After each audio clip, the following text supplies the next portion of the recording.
बिस्मिल्लाहिर्रहमानिर्रहीम। अस्सलाम वालेकुम नाज़रीन, मैं हूँ आम शहरी आरिफ हमीद भट्टी। आज लाहौर से मुख्तलिफ हो रहे हम तरीन ख़बरों के साथ। नाज़रीन, कहते हैं जिस माशरे में, जिस मुल्क में इंसाफ ना हो वहाँ अमन नहीं हो सकता, और पाकिस्तान भी कुछ इन्हीं ममालिक में शामिल होता है। यहाँ हर ज़ोर आवर, ताकत आवर, इख्तलाफ राय रखने वाली ज़ुबान को काटने से लेके खामोश कराने तक हर आइनी और गैर आइनी तरीके इस्तेमाल करते हैं। एक तरफ तो मुल्क के हर सबसे मकबूल तरीन लीडर इमरान खान की तकरीर पर, लाइव तकरीर पर पाबंदी लगा दी गई थी।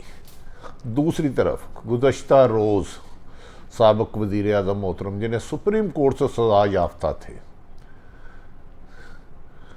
इलाज कराने के गर्ज लाहौर हाई कोर्ट में कैफिडेविट दे के 4 वीक के लिए लंदन गए थे। अचानक तमाम पाकिस्तान टेलीविज़न PTV और तमाम मीडिया पर नमूदार हुए। दूसरी तरफ सहाफ़ियों के लिए ज़मीन इतनी तंग की जा रही है कि वो अपने माँ बाप की कब्रें, अपने अजीज़ व कराब को छोड़ के मुल्क से जा रहे हैं। जो रह रहे हैं, हर वक्त एक खदशा है कि मौत उनके दाएं बाएं मंडला रही है। सहाफ़त का ये स्याह दौर भी, सहाफ़त पर यह स्याह दौर तारीख़ की बदतरीन मिसाल रहेगा।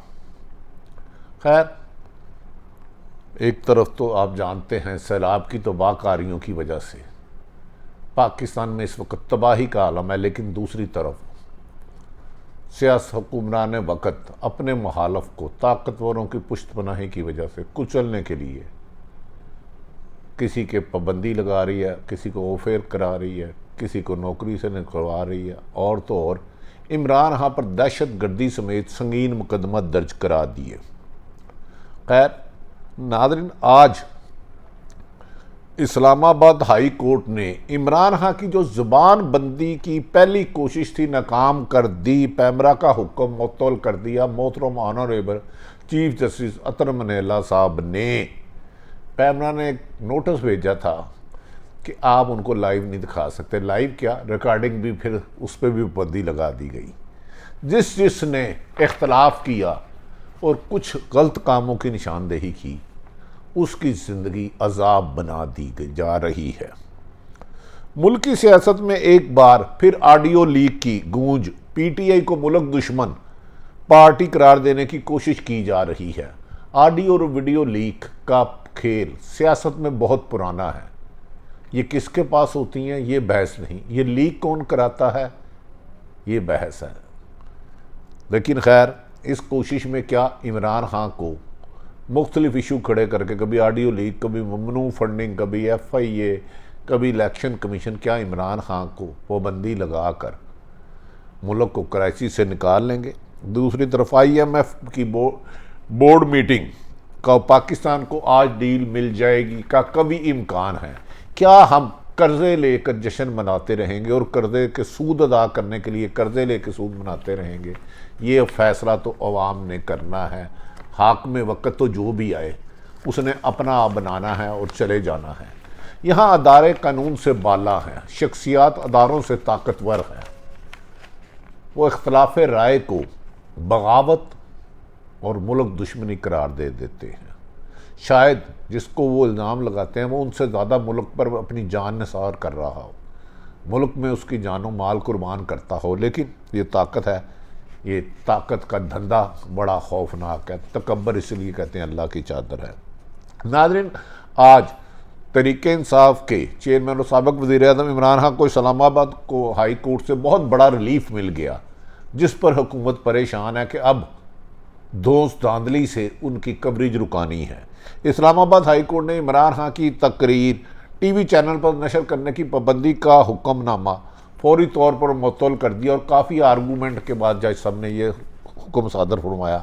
इमरान खान की तकरीर नशर करने पर पाबंदी 20 अगस्त 2022 को पैमरा ने तकरीर की बुनियाद पर लगाई थी कि जिसमें इमरान खान ने शहबाज गिल, जो उनके अफसर थे, स्टाफ अफसर थे, केस में जुडिशल मजिस्ट्रेट और पुलिस हुकाम से मुतल्लिक नामुनासिब गुफ्तगू की थी। ये पैमरा का इल्ज़ाम है। इमरान खान का मौक़िफ़ है कि उन्होंने किसी को धमकी नहीं दी, बल्कि इंसानी हकूक़ की खिलाफ वर्जी पर कानूनी चाराजोई का कहा था। अगर कोई जुल्म ज़्यादती नाइंसाफ़ी होती है तो हर पाकिस्तानी का हक है कि उसके खिलाफ कानूनी चाराजोई करे, ये कानून इसको इजाज़त देता है।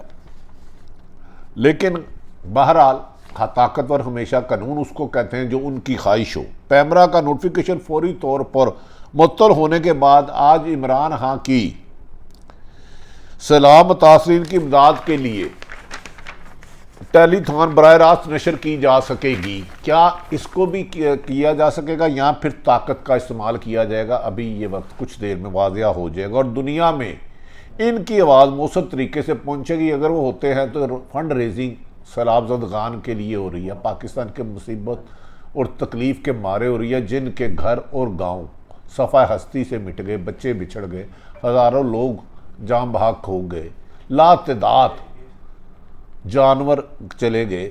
लेकिन आज इस पाबंदी के बाद, ख़त्म होने के बाद देखना यह है कि मीडिया को प्रेशराइज किया जाता है या नहीं किया जाता। पैमरा की जानिब से इमरान खान की तकरीर की पाबंदी की ज़बानबंदी की पहली कोशिश की गई थी, जिसे अब हाई कोर्ट ने फ़िलहाल नाकाम बना दिया। मीडिया पर बाकी प्रेशर किस तरह डाला जाता है वो बता के नहीं करते।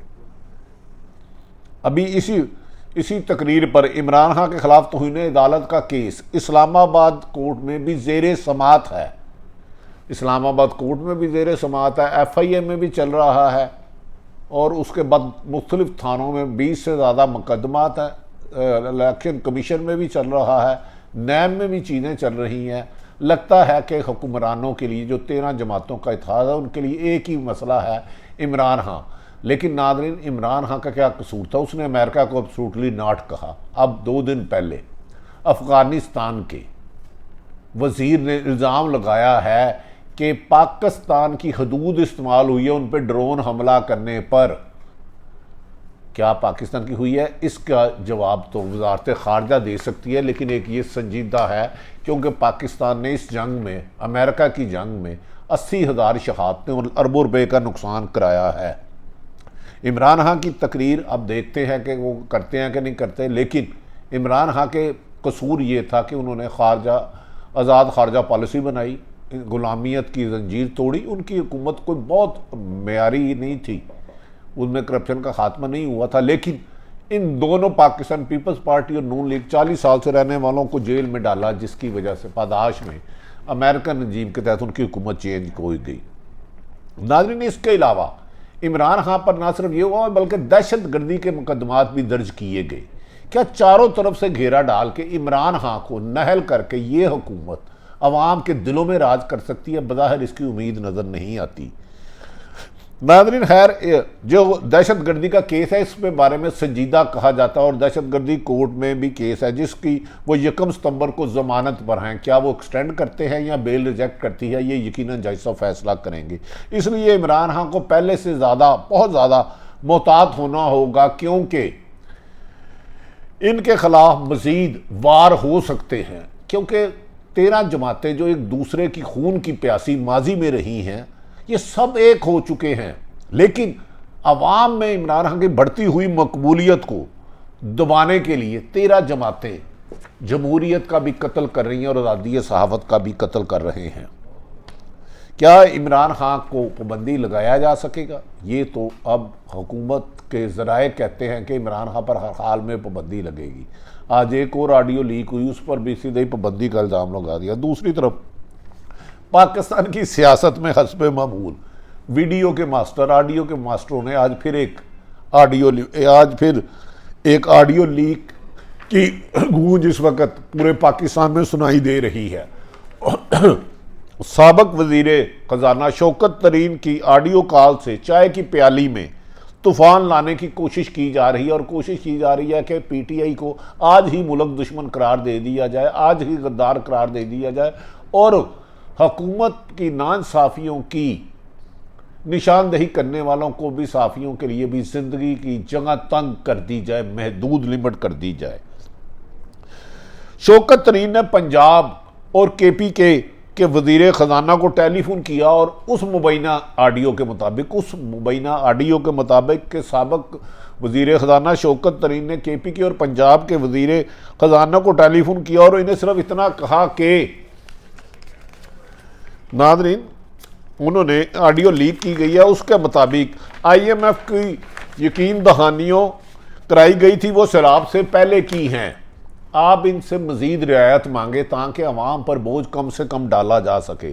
अब सैलाब ने हर तरफ तबाही मचा रखी है, इसलिए अरबों रुपए देने की यकीन दहानी कैसे पूरी की जा सकती है और ऐसे में IMF से नेगोशिएशन करके कम आसान साथ पर कर्जा लिया जा सकता है। लेकिन हुकूमत ने शौकत तरीन की इस बात को हुकूमत के खिलाफ बगावत और मुल्क दुश्मनी तक ख्वाजा आसफ और दीगर रहनुमा करार दे रहे हैं। इस फोन कॉल से पहले खैबर पख्तूनख्वा के वज़ीर ख़जाना तैमूर सलीम झगड़ा ने एक ख़त पहले ही लिख चुके थे जिसमें उन्होंने मिफ्ता इस्माइल से मुतालबा किया था कि हेल्थ कार्ड और कबायली इलाकों से मुतल्लिक वादे पूरे किए जाएं जो माजी में वज़ीर आज़म इमरान खान ने किए थे गरीब आदमी को बुनियादी सहूलतें देने के लिए वादे पूरे किए थे। इस फ़ोन कॉल के बुनियाद बनाकर इमरान खान और उनकी टीम को मुल्क दुश्मन और गद्दार साबित करने की अब कोशिश तेज़ी से की जा रही है और इस सिलसिले में मीडिया हर अव्वल दस्ता इस्तेमाल हो रहा हुकूमत के आला कार के तौर पर। हालांकि यही PDM की जमातें ने ATF के कानून साजी के ख़िलाफ़ असम्बली में वोट दे चुकी हैं। कहती थी कि इन्होंने स्टेट बैंक बेच दिया है, गिरवी रख दिया है। जब इमरान खान ने IMF से डील की तो उस वक़्त कहा गया इमरान खान मुल्क दुश्मनी की। आज इस डील के लिए PDM की हुकूमत ने IMF की सामने हर वो शराइत मान ली है जिसको इमरान खान ने अवामी मफाद में मानने से इनकार किया था। लेकिन इस ऑडियो खेल को इस्तेमाल करके मौजूदा PTI को रास्ते से हटाना चाह रहे हैं। IMF की डील की बोर्ड मीटिंग आज होनी है और उसमें तय पाया जाएगा कि पाकिस्तान को पैसे कब और कैसे मिलेंगे और ताकि अवाम की बेहतरी के लिए इस्तेमाल हो सके। लेकिन नाज़रीन, इसकी $1 अरब के लिए अवाम पर महंगाई का इतना बोझ डाल दिया गया है कि अब इनमें मज़ीद सकत नहीं रही।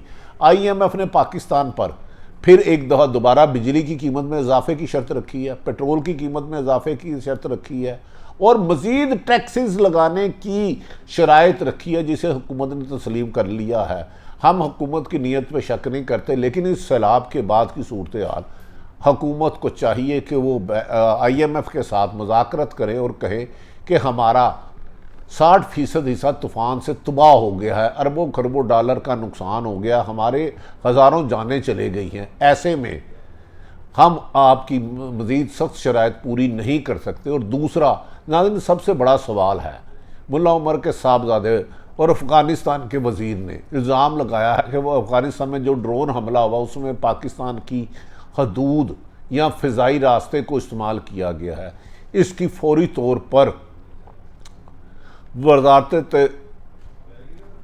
वजारत के तर्जमान को वजाहत करनी चाहिए कि ये क्या पाकिस्तान की सरजमीन या पाकिस्तान की फ़िज़ाई हदूद ड्रोन हमले में इस्तेमाल की गई है कि नहीं। ये एक बड़ा सवाल है, क्योंकि इमरान खान को इसी वजह से हुकूमत से हाथ धोना पड़ा था जब उन्होंने अमेरिका को अफ़गानिस्तान के छोड़ने पर एयरबेस देने से इनकार कर दिया था।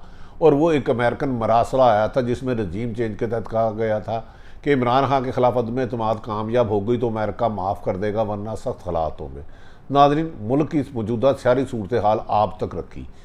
शौकत तरीन की साड़ियों को हुकूमरान मुल्क दुश्मनी करार दे रहे हैं, जबकि PTI कह रहे हैं कि हमने सिर्फ अपना मौक़िफ़ अपनाया है कि इस बहरान में आके सैलाब की इस तबाहकारियों के बाद IMF से कम शराइत पर कर्जा लिया जा सकता है। सारी सूरत हाल आप तक सामने रखी। अल्लाह ताला पाकिस्तान का हामी और नासिर हो। पाकिस्तान जिंदाबाद।